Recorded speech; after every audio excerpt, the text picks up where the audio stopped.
सबको नमस्कार।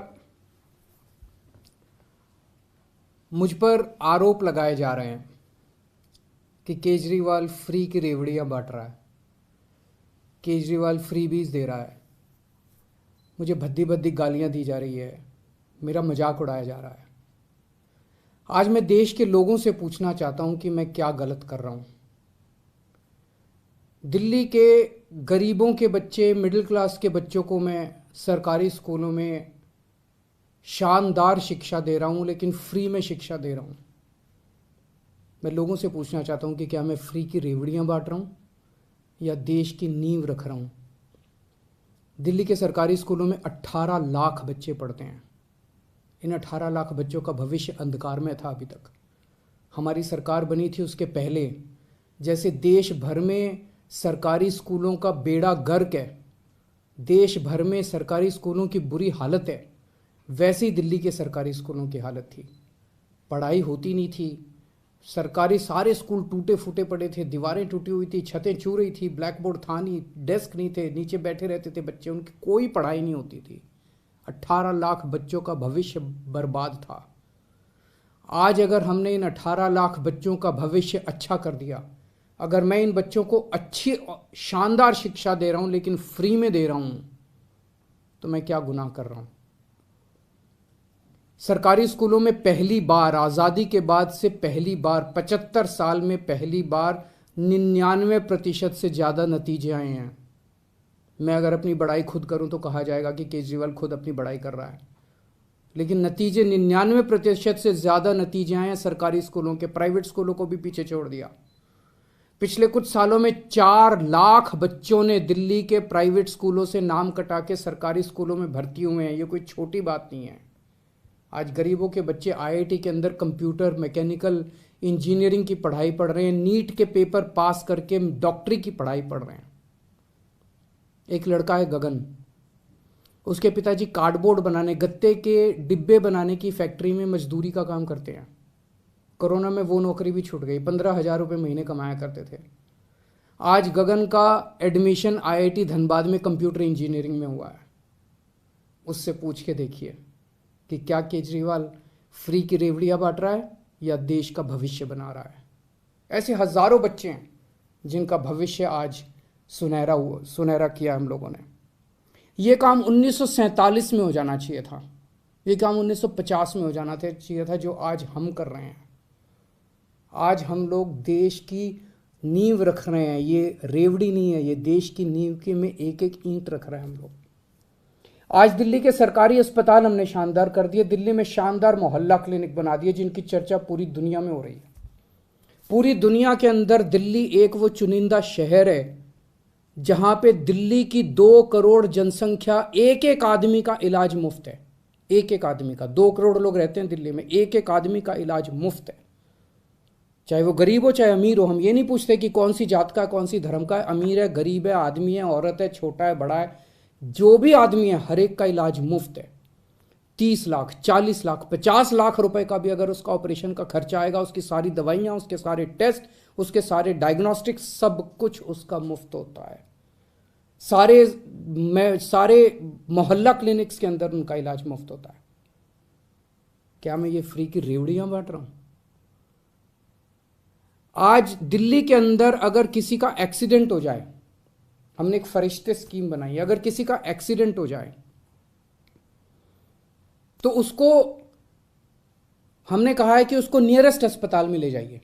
आसपास जो भी अस्पताल हो, चाहे कितना भी महंगा अस्पताल क्यों ना, उसे उठा के ये नहीं सोचना कि उसे नियरेस्ट अस्पताल में ले जाइए।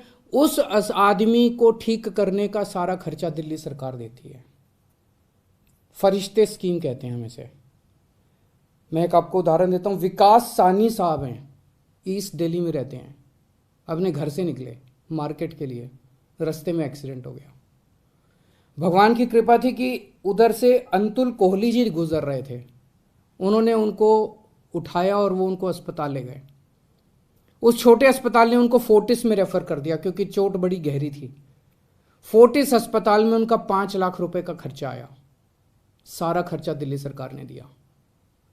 13,000 से ज़्यादा लोगों की जान बचा चुके हैं अभी तक हम। इन 13,000 लोगों के परिवार वालों से पूछिए कि क्या केजरीवाल फ्री की रेवड़ियां बांट रहा है या पुण्य का काम कर रहा है, धर्म का काम कर रहा है। आज दिल्ली के एक एक परिवार को हम फ्री बिजली दे रहे हैं, 200 यूनिट बिजली फ्री दे रहे हैं।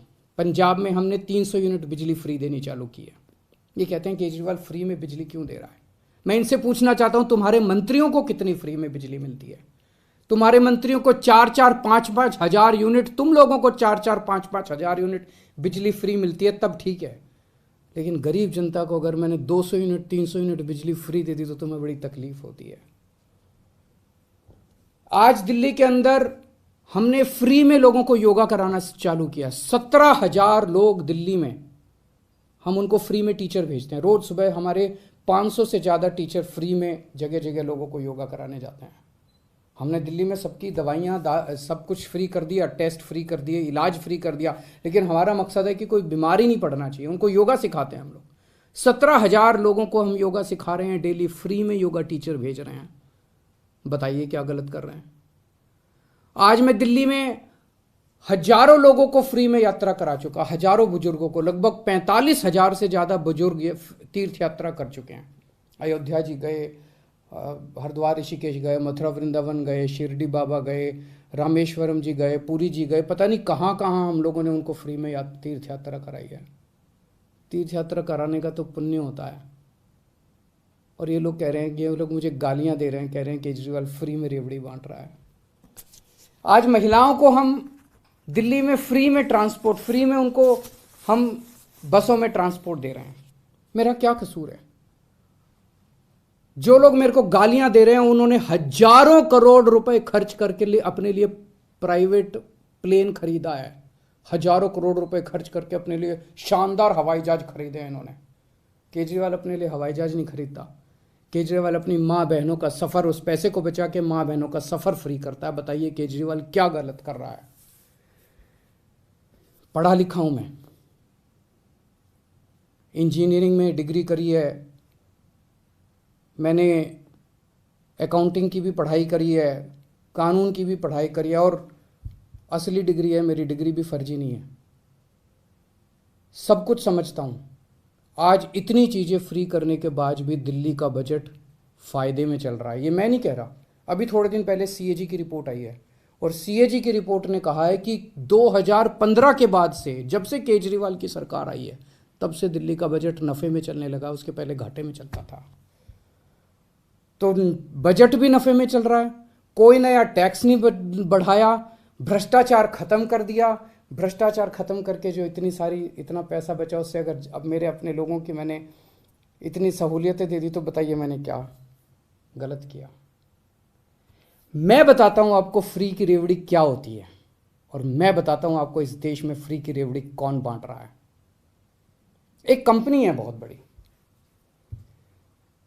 उस कंपनी ने लोन लिया कई बैंकों से,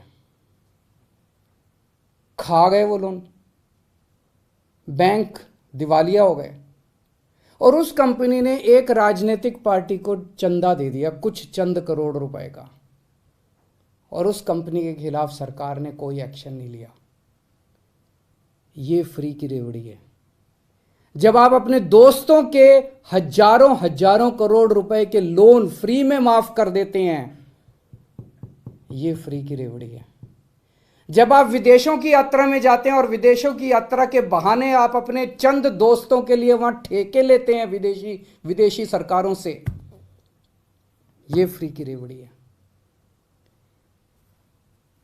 आज देश में दो किस्म की राजनीति चल रही है, एक ईमानदार राजनीति, एक भ्रष्टाचारी राजनीति। ईमानदार राजनीति वो है जो आज आम आदमी पार्टी कर रही है। हम एक एक चीज में पैसा बचाते हैं, एक एक चीज में पैसा बचाते हैं, और वो पैसा बचा के हम जनता को सारी सुविधाएं दे रहे हैं। और दूसरी है भ्रष्टाचारियों की राजनीति। बड़े बड़े हजारों करोड़ रुपए के ठेके दिए जाते हैं, हजार, ताकि खूब पैसा बनाया जा सके। हजारों करोड़ रुपए के ठेके देते हैं, अपने को देते हैं, अपने दोस्तों को ठेके देते हैं वो सारे, और सारी सुविधाएं अपने मंत्रियों को देते हैं। जनता सुविधा मांगे तो कहते हैं कि नहीं नहीं, ये फ्री भी रेवड़ी बांट रहे हैं। जनता को सुविधाएं नहीं देंगे। जनता को सुविधाएं नहीं देंगे, अपने मंत्रियों को सुविधाएं देते हैं, अपने दोस्तों को ठेके बांटते हैं। ये भ्रष्टाचार की राजनीति है। आज जनता को तय करना है, देश को आज मैं पूछना चाहता हूं, जनता को तय करना है, ईमानदारी की राजनीति चाहिए कि भ्रष्टाचार की राजनीति चाहिए। मैं भारत को नंबर 1 बनाना चाहता हूं। मेरी जिंदगी का एक ही मकसद है, भगवान से एक ही प्रार्थना है कि जब तक मैं जिंदा हूं, मेरे जीते जी मैं भारत को दुनिया का नंबर 1 देश देखना चाहता हूं। 75 साल हो गए आज़ादी के, 75 साल। 75 सालों में हमारे से पता नहीं कितने देश आगे बढ़ गए, जापान, सिंगापुर, जर्मनी, अब तो बताते हैं बांग्लादेश भी कई चीज़ों में आगे बढ़ गया। हम पीछे क्यों रह गए भाई? हम आगे क्यों नहीं गए? हम दुनिया का नंबर 1 देश क्यों नहीं बने? हमारे में क्या कमी है? भगवान ने सब कुछ दे रखा है हमें, पहाड़, नदियाँ, तरह तरह की जड़ी बूटियाँ, फसलें, समुद्र तट, सब कुछ दे रखा है भगवान ने। भारत के लोग इतने इंटेलिजेंट, फिर भी हम नंबर 1 क्यों नहीं बन रहे? तो हमारा मकसद है दुनिया का नंबर 1 देश बनाना दे भारत को। आज दिल्ली के अंदर मैं फ्री की शिक्षा दे रहा हूं, बच्चों को अच्छी शिक्षा दे रहा हूं, फ्री की शिक्षा दे रहा हूं, लोगों को अच्छा इलाज दे रहा हूं, फ्री का इलाज दे रहा हूं। अगर कभी भगवान ने चाहा तो पूरे देश के एक एक बच्चे को हम फ्री की शिक्षा देंगे, अच्छी शिक्षा देंगे, शानदार शिक्षा देंगे। देश के एक एक व्यक्ति को हम अच्छा इलाज देंगे, फ्री का इलाज देंगे, शानदार इलाज देंगे। इससे देश की नींव रखी जाएगी। ये काम 1947 में, 1950 में हो जाना चाहिए था। और जब तक हम अपने देश की नींव नहीं रखेंगे, जब तक हमारी नींव मजबूत नहीं होगी, तब तक भारत दुनिया का नंबर 1 देश नहीं बन सकता। हम भारत के अंदर कैपेबिलिटी है, कैपेसिटी है आगे बढ़ने की, लेकिन उसके लिए हमें एक ईमानदार राजनीति की जरूरत पड़ेगी। नमस्कार।